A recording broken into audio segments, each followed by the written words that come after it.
los adultos. Eso puede condicionar que haya cierto grado de colapso cuando se hace la respiración en espontáneo. ¿Qué nos va a condicionar esto? Que haya un volumen de cierre cercano o superior a la capacidad residual funcional, incluso al volumen corriente, lo que hace a los niños más susceptibles de atelectasias. En los pacientes neonatos, esta distensibilidad que estamos hablando también es más grande en las vías aéreas superiores, por lo tanto también tiende a haber un colapso dinámico cuando hay inspiraciones forzadas, sobre todo pues en la parte de faringe, laringe y árbol bronquial.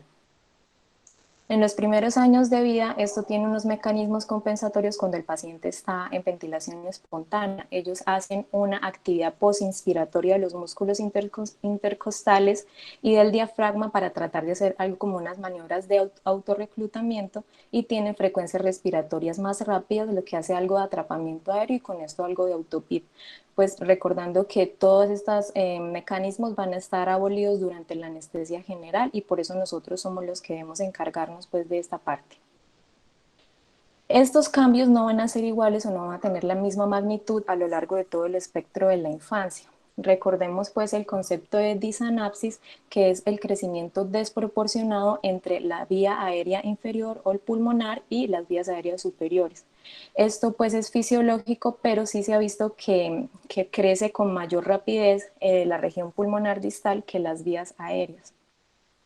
Va a haber una disminución en la resistencia en la vía aérea progresiva con el aumento de la talla. Se dice que más o menos al año ya ha habido una reducción significativa en este tipo, pues en esta consideración fisiológica que es en la resistencia de la vía aérea y va a ir disminuyendo a medida que el niño va creciendo.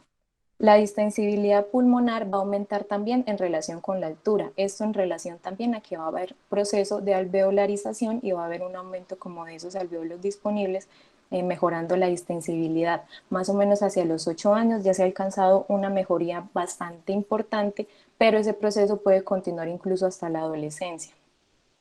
Con ello también los volúmenes de cierre van a empezar a disminuir también con la edad, por eso tenemos que lo más importante o el impacto fisiológico más grande que se da es en los pacientes más pequeños.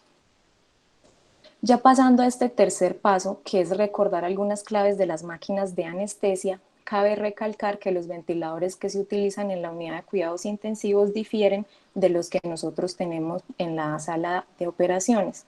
Los ventiladores de las máquinas de anestesia en principio no fueron creados para entregar volúmenes corrientes en la vía aérea de los pacientes más pequeños, es decir, no fueron creados pensando en entregar volúmenes pequeños, volúmenes corriente pequeños. Hay dos conceptos que debemos tener en cuenta en el momento de ventilar a un paciente y es la distensibilidad del circuito y el flujo de gases frescos. ¿Por qué? Porque estos dos puntos nos van a determinar cambios en el volumen corriente.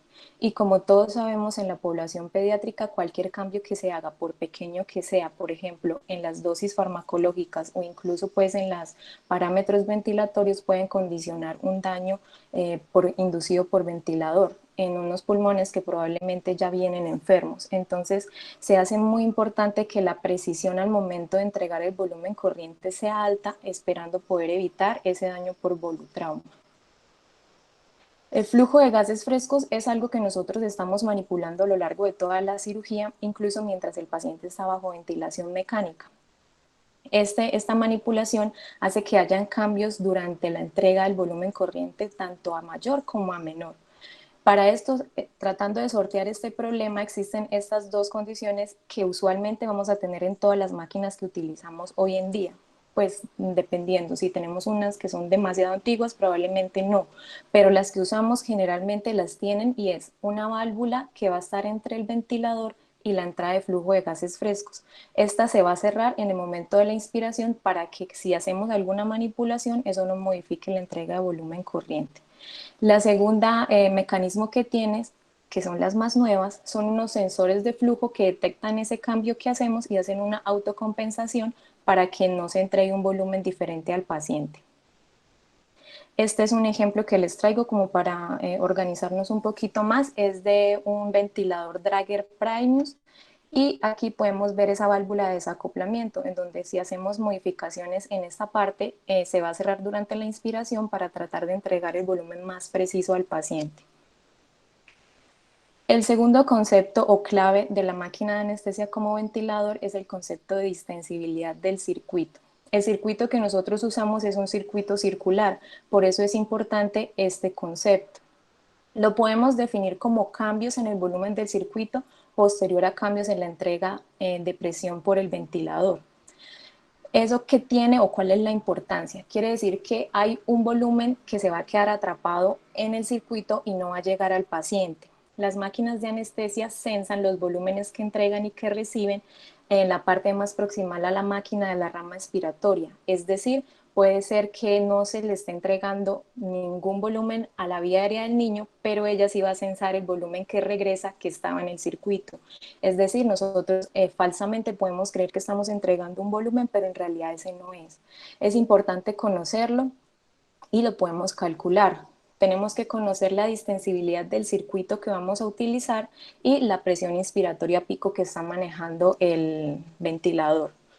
Un ejemplo, si tenemos que ventilar un recién nacido de 4 kilogramos y le vamos a calcular un volumen corriente de 24 cc, si nos entregan un circuito que tiene esta característica de 1 mililitro por centímetro de agua y lo multiplicamos por una presión inspiratoria de 25, que puede ser alcanzada por los recién nacidos, 25 cc no van a llegar al paciente, pero la máquina nos va a decir que sí está llegando.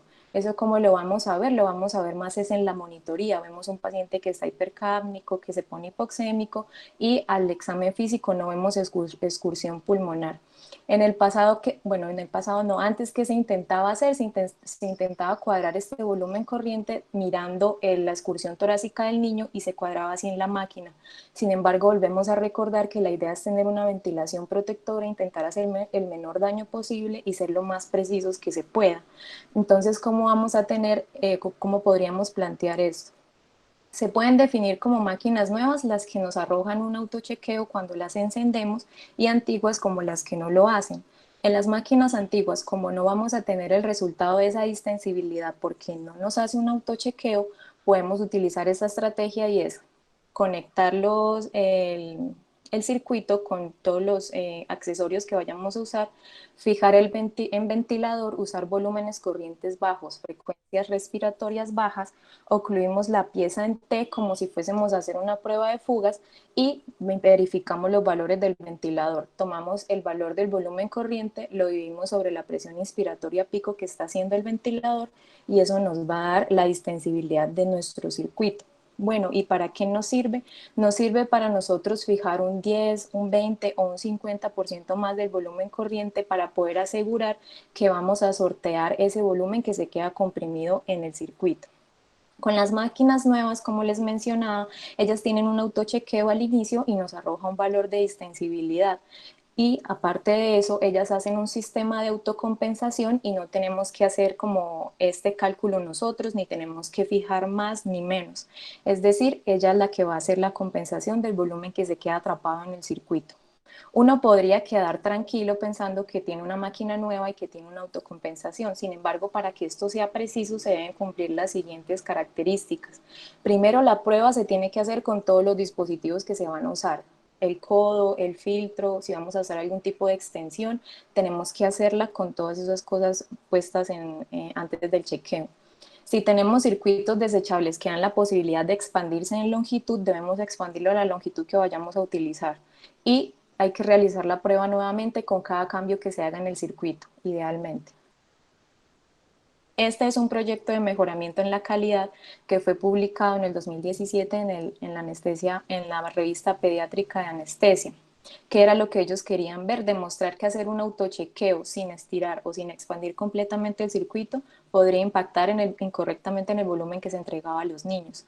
Se hizo en el Hospital Pediátrico de Colorado y tuvo 3 fases. La primera fase se hizo con modelos de pulmón infantil y adulto y se hizo la prueba tanto con el circuito expandido como no expandido. La fase 2 y la 3 ya fueron pruebas en pacientes menores de 10 kilogramos y fueron 12 pacientes para cada grupo, tanto de sin expandir como en el que se expande. ¿Qué encontraron ellos? Este primer hallazgo fue de la primera fase, que fue con modelos pulmonares, que no fue con niños. En la parte izquierda podemos ver el porcentaje de sobreestimación de la entrega de ese volumen corriente, y en la parte de las X podemos ver las diferentes máquinas que se testearon.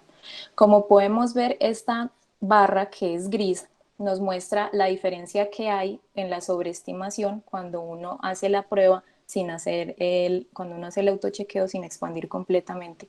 Puede tener una sobreestimación del volumen que realmente está entregando hasta el 86%.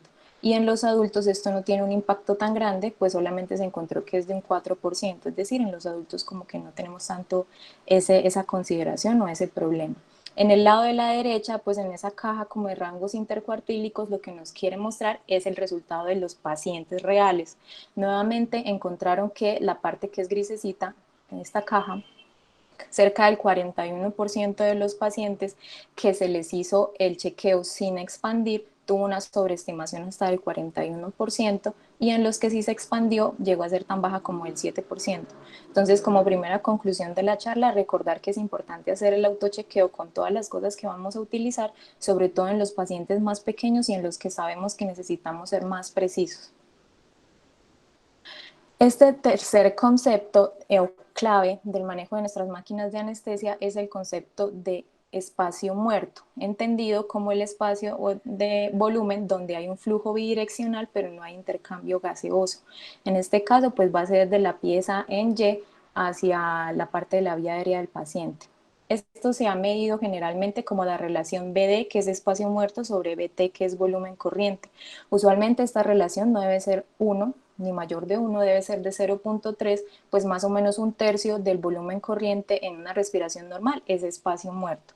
Sin embargo, a medida que nosotros vamos adhiriendo cosas entre estos dos espacios, va a ir aumentando esa relación. ¿Cuál es la consecuencia o lo importante de esto? Es que en los pacientes pediátricos especialmente no tenemos tanta facilidad o tanta disponibilidad de guiar la ventilación por gases arteriales, y al adherir más espacio muerto vamos a tener un aumento en la diferencia alveolo-arterial de CO2, es decir, podemos tener un expirado de CO2 que nos muestre un CO2 normal y el paciente realmente está hipercápnico. Y como mencionamos, y pues como he mencionado a lo largo de toda la charla, hay pacientes que deben tener unos límites y unos objetivos muy claros, y pues va a ser difícil llevarlo a cabo con el expirado de oxígeno. Poner un filtro HME en un paciente menor de 2 años hace que nosotros tengamos que aumentar el volumen minuto para poder lograr normocapnia en ellos. Entonces estos efectos no son despreciables y clínicamente van a ser importantes. Este es un estudio que se publicó en el 2014, no fue realizado en pacientes reales, de hecho fue usado un modelo matemático que ya estaba establecido para ver cuál era la relación entre el CO2 alveolar y el volumen de espacio muerto. El objetivo de ellos fue aplicar esta fórmula para pesos entre 2 y 16 kilogramos, que equivaldría a unas edades entre 0 y 36 meses. El sitio de prácticas clínicas de los autores utilizan este tipo de accesorios, y como podemos ver en la parte de abajo están los cc de volumen o de espacio que ocupan. Esto se puede encontrar tanto en la etiqueta del fabricante, pero si no lo trae se puede aplicar solución salina o agua, pues eso tendría que hacerse antes, y verificar cuál es el volumen que ocupa el accesorio. Ellos utilizan como mayor medida en su centro asistencial este codo que hace 8 cc y que hace 22 cc, se me escapa el nombre, ahorita les digo. ¿Y qué fue lo que ellos encontraron? Que al aumentar el espacio muerto va a aumentar el CO2, evidentemente, y la necesidad de aumentar la frecuencia respiratoria si queremos mantener normocapnia. Que el peso es un factor importante. A menor peso, ese radio BDBT va a aumentar más rápidamente, y que la relación espacio muerto presión arterial de CO2 es exponencial.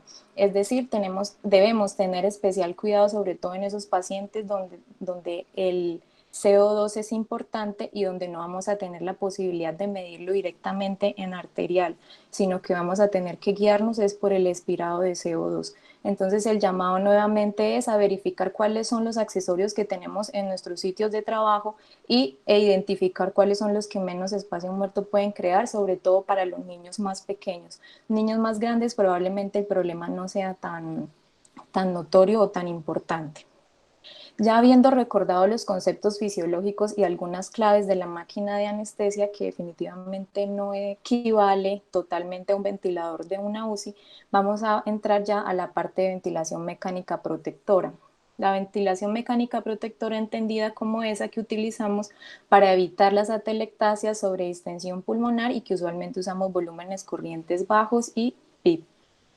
No hay estudios realmente pues, que incluyan población pediátrica tratando de responder de una manera sistemática o con una evidencia muy sólida esta respuesta. Sin embargo, desde el 2000 tenemos estudios en adultos, que es lo que suele suceder en pediatría, que es la extrapolación. Entonces, recordemos este estudio que fue publicado en el año 2000, donde pacientes adultos con criterio de SDRA se asignaron a un grupo de 6 cc por kilo de volumen corriente versus 2 cc por kilo. Ellos tuvieron, como recordamos, ellos tuvieron que parar el estudio antes porque encontraron una disminución en la mortalidad a los 28 días. Entonces aquí, a partir de este estudio, han salido muchos más que han corroborado esa estrategia mecánica, de ventilación mecánica protectora como mejoradora de desenlaces. Sin embargo, nos preguntamos cómo podemos extrapolar estudios en SDRA a hallazgos en el escenario quirúrgico. Eso también se ha hecho. Este es otro estudio importante que fue publicado en el 2014 y lo que buscaba era pacientes que iban a cirugía abdominal, que es donde como que tenemos más experiencia en el campo intraoperatorio en ventilación protectora, los aleatorizaron a hacer de 6 a 8 cc por kilo versus 12 y uso o no de maniobras de PIP o de reclutamiento. Ellos, ¿qué fue lo que encontraron? Nuevamente una disminución en las complicaciones posoperatorias y una disminución en la estancia hospitalaria. Entonces, debido a la falta que tenemos de estudios similares en pacientes pediátricos intraoperatorios, podemos, digamos, hacer como la extrapolación y también basarnos en las recomendaciones que dan los expertos, sobre todo del personal pediátrico neonatal, de los profesionales de la pediatría neonatal. Aún así, sigue siendo muy heterogénea la práctica y pues cada persona se ha habituado a trabajar de acuerdo a lo que ha funcionado para cada uno. Eso quedó demostrado en este estudio prospectiva observacional que fue publicado en la revista de Anestesia Pediátrica en mayo de este año. Ellos querían comparar las prácticas ventilatorias de los pediatras franceses con los parámetros recomendados por los expertos. Encontraron parámetros muy heterogéneos, casi el 50% utilizaba volúmenes corrientes mayores de 8, casi un 10% incluso mayores de 10, y el peso del paciente se asoció con un uso aún mayor de 10 cc por kilo de volumen corriente, que fue pues estadísticamente significativa esta asociación. En cuanto al PIB, casi un 10% no se utilizó. Entonces, pues esto es como una muestra pequeña de que el hecho de que no dispongamos de algo que nos dé unas pautas claras es muy heterogéneo el manejo que se realiza. Entrando ya a los dos grupos de edad más susceptibles o más difíciles que generan un gran desafío para nosotros en el ambiente intraoperatorio son los pacientes neonatos. En ellos debemos tener especial consideración de no realizar o de no generar ningún tipo de daño inducido por el ventilador. En ellos, imprecisiones en la entrega del volumen corriente pueden generar volutrauma, pueden aumentar la posibilidad de desarrollar displasia broncopulmonar y cambios sutiles en la hipercapnia o hipocapnia, vasoconstricción, vasodilatación cerebral, puede generar eventos como leucomalasias periventriculares y hemorragias intraventriculares. Entonces, la primera pregunta que nos haríamos ¿es mejor hacer un control por volumen o un control por presión? El control por presión por muchos años ha sido el elegido o el escogido por los anestesiólogos para ventilar este tipo de pacientes y también por los pediatras. ¿Por qué? Porque el hecho de cómo entrega el flujo y de cómo mantiene y distribuye las presiones homogéneamente en el parénquima genera una mejor oxigenación, y cuando se utilizaban tubos sin neumotaponador hacía como un mejor, pues como que la fuga la compensaba. Sin embargo, en nuestros modelos quirúrgicos, que generalmente son niños donde se van a hacer intervenciones intraabdominales, eso va cambiando respiración a respiración la distensibilidad pulmonar y va alterando cuál es el volumen corriente que va a entregar este modo. Entonces, han surgido nuevos modos. Hay uno híbrido muy importante, pues que es el que más se ha mencionado, que es el modo que se llama ventilación controlada por presión con volumen garantizado. El nombre varía mucho dependiendo de, digamos, la casa farmacéutica o la creadora de la máquina. Este es uno de los estudios que definitivamente se tienen que mencionar. Es una revisión sistemática de Cochrane que fue publicado en el 2017. Ellos querían ver cuál era la reducción en tasas de mortalidad o de displasia broncopulmonar en los pacientes recién nacidos siendo ventilados con una o con otra estrategia. Ellos, a pesar de que para ese desenlace principal no encontraron una diferencia estadísticamente significativa, sí encontraron que ventilarlos con este nuevo modo, con este modo híbrido, hacía que hubiera una disminución en la posibilidad de presentar alguna displasia broncopulmonar o daño pulmonar, disminuía los hallazgos patológicos en las ecografías transfontanelares, la incidencia de neumotoras y de días de ventilación mecánica. Entonces este es uno de los estudios más importantes que nos habla de la importancia de este nuevo modo ventilatorio, sobre todo en los pacientes neonatales. Entonces, ¿con qué nos vamos a quedar? Inicialmente no todas las máquinas tienen este modo porque, como les menciono, es relativamente nuevo. Pero si nosotros contamos con una máquina de nueva generación que tenga este modo, empecemos con ese modo, por favor. Lo otro es que si no la tenemos, podemos continuar pues ventilando a los pacientes por presión, pero eso implica que nosotros estemos súper comprometidos y estemos revisando respiración a respiración cuál es la entrega de volumen que está entregando el ventilador al paciente para estar pendientes de que no haya ningún tipo de daño por sobredistensión, por ejemplo. Acá traemos unos parámetros que entonces son un punto de partida para este tipo de ventilación. El volumen corriente en la población neonatal va a estar entre 4 y 7 cc por kilo. Eso va a depender de que si son pacientes pretérmino con pulmones normales o si tienen algún tipo de alteración en la distensibilidad. Como podemos ver en este cuadrito de acá, que fue realizado por el doctor Martin Kessler, que es un pediatra neonatólogo que se ha pues esmerado por publicar mucho acerca de la ventilación neonatal, él recoge la evidencia de varios estudios donde intentaron buscar cuál era el volumen corriente ideal. Entonces nos vamos a quedar con esta idea y es que pacientes pretérmino con pulmones normales usualmente necesitan volúmenes corrientes no tan grandes como de 4 o de 4.5 cc por kilo. Pacientes como pretérmino que tienen menos peso, uno puede ver que va aumentando ese volumen y uno puede decir como que eso es contraintuitivo, pero la explicación es que en estos pacientes la influencia del espacio muerto es mayor, entonces necesitamos una estrategia para mejorar esto en la ventilación. Los pacientes que tienen patologías intrapulmonares como displasias o síndromes de aspiración por meconio, ellos pues como van a tener disminuida varias de las cosas o de las características pulmonares, también van a necesitar volúmenes más grandes. Y pacientes que que son a término y que tienen una tienen una hernia diafragmática congénita, la idea es que los volúmenes no sean tan altos porque ellos nacen con unos pulmones hipoplásicos muy afectados y la idea es protegerlos al máximo. Pero ahorita ya vamos a ver pues cuáles son las consideraciones especiales. El límite de presión inspiratoria que vamos a poner en estos pacientes va a ir desde 20 a 22 o en los pacientes que tienen más afectación podemos poner incluso 25 o 28. Nuevamente esto va a cambiar dependiendo de la edad del niño y de la patología que esté presentando en ese momento. Pueden ser presiones inspiratorias límite tan bajas como de 18 o tan altas como de 30. Nuevamente eso va a depender de cómo esté la distensibilidad pulmonar del paciente o la afectación pulmonar.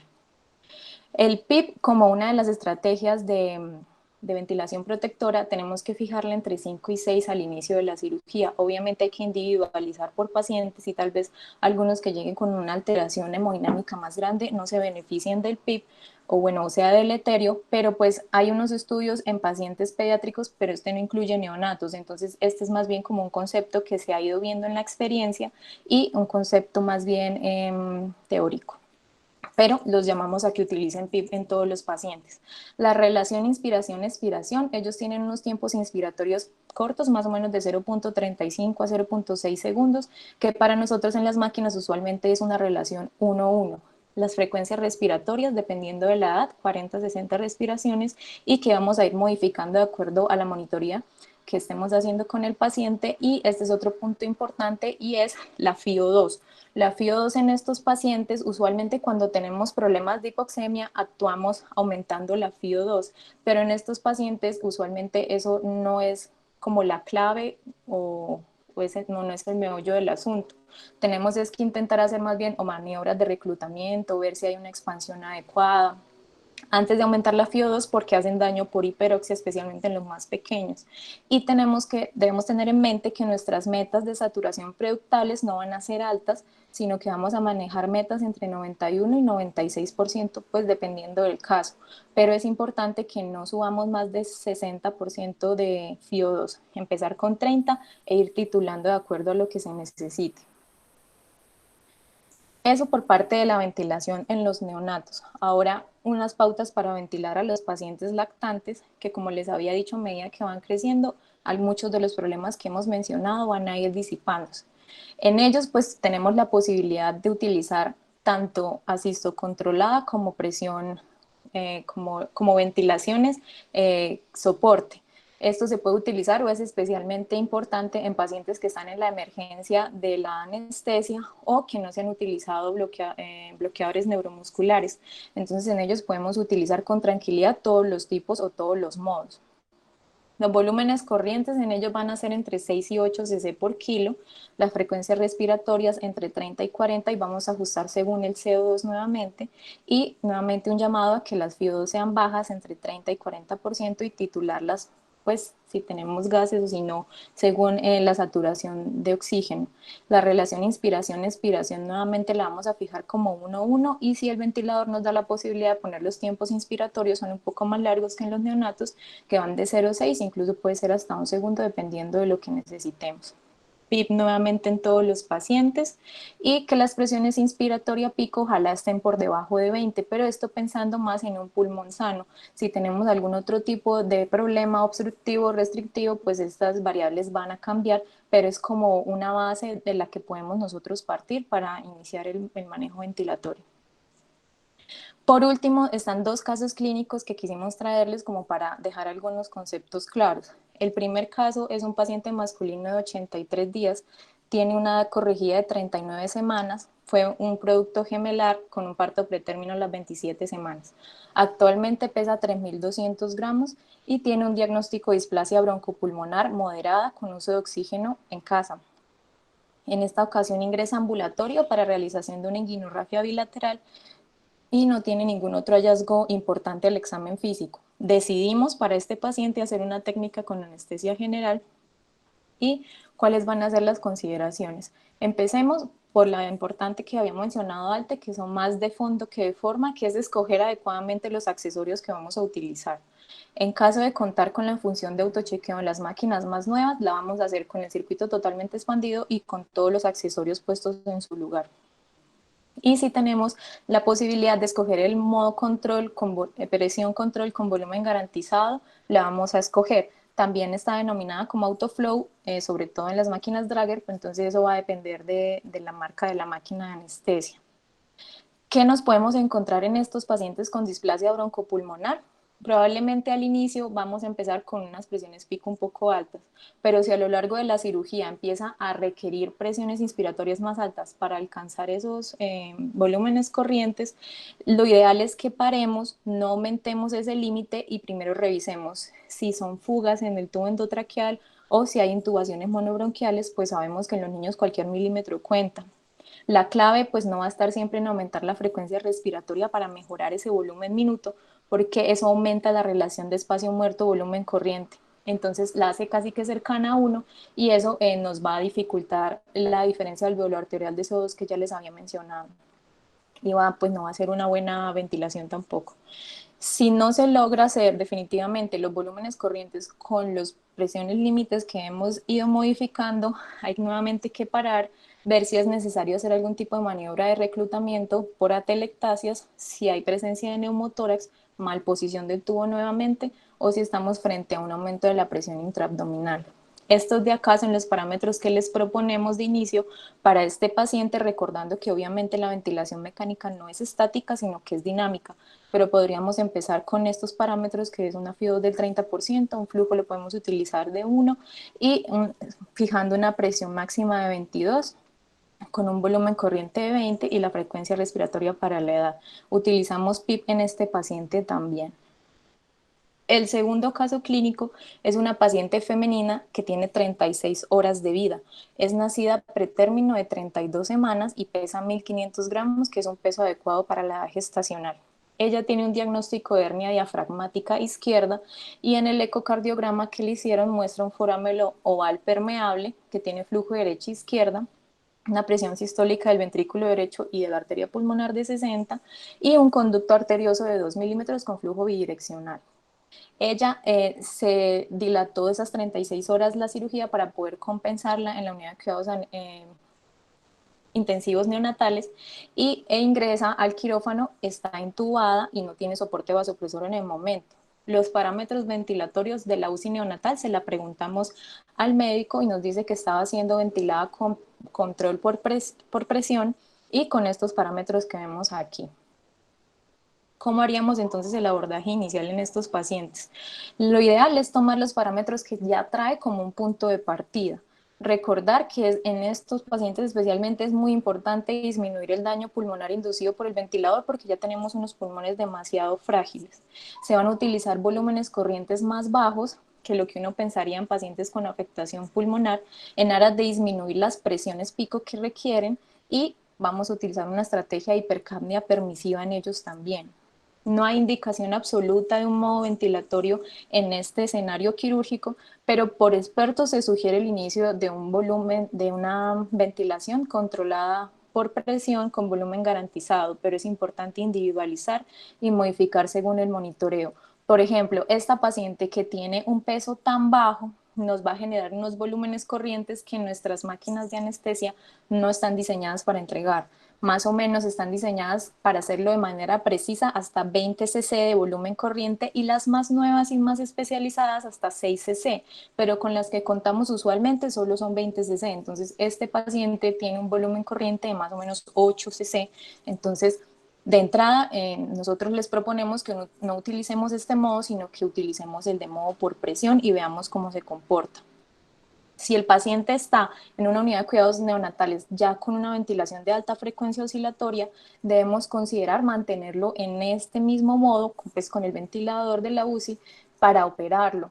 Hay reportes de caso y se ha visto que se puede realizar y pues va a basarse la anestesia de manera intravenosa. Nuestro objetivo, si lo estamos ventilando nosotros de manera convencional, es mantener presiones inspiratoria pico por debajo de 25, que es lo que se ha visto que puede mejorar los desenlaces en estos pacientes. Y como para aumentar ese volumen minuto, podemos aumentar con prudencia la frecuencia respiratoria y lo que les había mencionado, la estrategia en estas hernias diafragmáticas es tolerar presiones de CO2 de hasta 60-65 de manera arterial. Nuevamente, no vamos a esperar saturaciones preutales mayores de 95. En estos niños podemos darnos por bien servidos si tenemos entre 85 y 95% de saturación y titular la FIO2 lo más bajo que se pueda para alcanzar estos objetivos. Esta parte de la derecha es como la propuesta que nosotros les traemos para ventilar a este paciente. Inicialmente tomarlo como por presión y hacer un inicio de la presión inspiratoria, que era la que venía manejando en UCI, e irla modificando de acuerdo a lo necesario.